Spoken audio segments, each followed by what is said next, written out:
குழந்தைங்களை ஸ்கூலுக்கு அனுப்ப ஆரம்பிச்சிட்டோம்.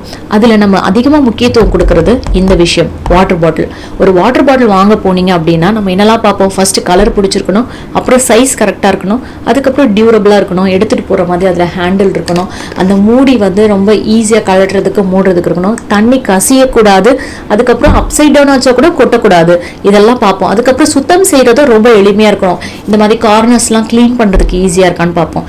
நிறைய வாட்டர் பாட்டில் நிறைய மாடலில் வந்துருச்சு. இப்போ இதில் தான் பாருங்களேன், மூடியை தனியாக எடுக்கவே முடியாது, இந்த பாட்டிலோடய அட்டாச்சாக இருக்கும். அதெல்லாம் மூடி மிஸ் ஆகிறதுக்கு வாய்ப்பே இல்லை. அந்த மாதிரி ஒரு டெக்னாலஜி இதில் இருக்குது. ஸ்ட்ரா யூஸ் பண்ணியும் பண்ணலாம், பண்ணாமலும் பண்ணலாம். அந்த மாதிரி ஒவ்வொரு வாட்டர் பாட்டிலையும் ஒவ்வொரு சிறப்பு அம்சம் இருக்குது.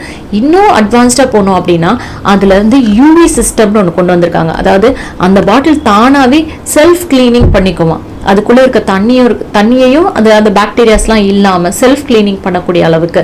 அப்போ அதை ரீசார்ஜபிள் யூஸ் பண்ணிக்கலாம். அந்த மாதிரிலாம் வாட்டர் பாட்டில் கண்டுபிடிச்சாச்சு. தண்ணி குடிக்கிற வாட்டர் பாட்டிலுக்கு நம்ம இவ்வளோ இம்பார்ட்டன்ஸ் தருமே, கொஞ்சம் பழசாக டேமேஜாக கொஞ்சம் தேஞ்சிச்சுனாலே பழசாயிடுச்சு, வேற வாங்கிக்கலாம்னு சொல்லி மாத்திரம். பிளாஸ்டிக் வேணாப்பா, ஸ்டீல் தான் நல்லதுன்னு ஸ்டீல் பாட்டில் போகிறோம். ஸ்டீலில் வாங்கிட்டு காலில் போட்டு காலை வெட்டிக்கிறதோட பிளாஸ்டிக் வேணாம், ஸ்டீலும் வேணாம், நம்ம இப்போ மண்ணில் செஞ்ச பாட்டில்லாம் வருது, மூங்கில் பாட்டில்லாம் வருது, அதெல்லாம் யூஸ் பண்ணலாம் அப்படின்லாம் நம்ம யோசிக்கிறோம். தண்ணி பாட்டிலுக்கு இவ்வளோ இம்பார்ட்டன்ஸ் தரீங்களே, தண்ணி குடிக்க நீங்கள் எவ்வளோ இம்பார்ட்டன்ஸ் தரீங்க? ஒரு நாளைக்கு 8 to 10 கிளாஸஸ் வரைக்கும் குடிக்கிறீங்களா? உங்கள் உடம்புக்கு எவ்வளோ தண்ணி தேவைப்படுதுன்னு நீங்கள் கவனிக்கிறீங்களா?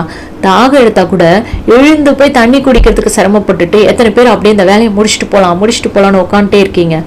ஒரு உடம்புல எவ்வளோ டாக்ஸின் சேர்ந்துட்டே இருக்கு. காற்று மூலமாக வருது, உணவு மூலமாக வருது, எல்லா மூலமாக டாக்ஸின் உள்ளே போகுதுல, அதை எப்படி வெளியே அனுப்புவீங்க? ரெஸ்ட் ரூம் போயிட்டு வாங்க அப்படின்னு சொன்னால் நிறைய லேடிஸ் போகிறதே இல்லை. அங்கே பயங்கரமாக நாத்தடிக்குதுப்பா, நான் போக மாட்டேன், பப்ளிக் டாய்லெட்லாம் நான் யூஸே பண்ண மாட்டேன் அப்படின்னு சொல்லி உங்களோட உடம்பே நீங்கள் பப்ளிக் டாய்லெட்டாக மாற்றிட்டு இருக்கீங்க. இப்போ ரெஸ்ட் ரூம் நீங்கள் அங்கே போகலன்னு வச்சுக்கோங்களேன், அந்த கெட்டதெல்லாம் உள்ளேயே இருந்திருந்து என்னவாகும்? ஸ்டோனாக மாறுங்க. அதனால தான் சொல்கிறேன், தண்ணி குடிங்க. நீங்கள் தண்ணி குடிக்கிறதுனால தண்ணி காலியாகாது, உங்களுக்குள்ள இருக்க எனர்ஜி அதிகமாகும். நீங்கள் சாப்பிடாம கூட ஒரு வாரம் கடங்க, ஒன்றும் பிரச்சனை இல்லை, கொஞ்சம் வெயிட் லாஸ் ஆவீங்க.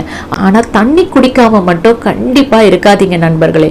கண்டிப்பாக தண்ணி நிறையா குடிங்க. தண்ணி உங்கள் பாடிக்கான அமிர்தம், அது எப்போவுமே மிஸ் பண்ணாதீங்க. கமெண்ட்டில் இதை மட்டும் சொல்ல மறந்துடாதீங்க, நீங்கள் லேட்டஸ்ட்டாக ஒரு வாட்டர் பாட்டில் வாங்கியிருப்பீங்களே, அதோட கலர் மட்டும் கமெண்ட்டில் சொல்லிடுங்க.